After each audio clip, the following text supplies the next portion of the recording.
Back to my channel. So I'm gonna be doing a full set on my nails, and I am doing things completely different. I do not do things like a lot of other girls I've seen do their nails.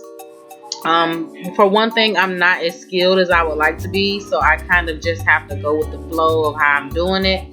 I do apologize for a lot of the footage not being actually in the camera view, so I do apologize. This is like my first time doing this type of video.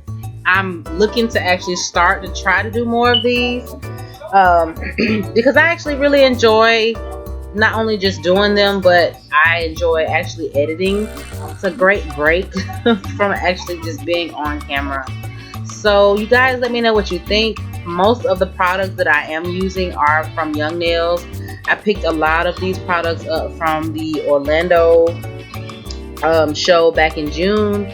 So they were a lot of the products that I am using were on sale. So I did get a nice little deal for them. But I hope you guys enjoyed this video, and please feel free to leave any questions or concerns in the comments below. And yeah, I'm gonna stop rambling.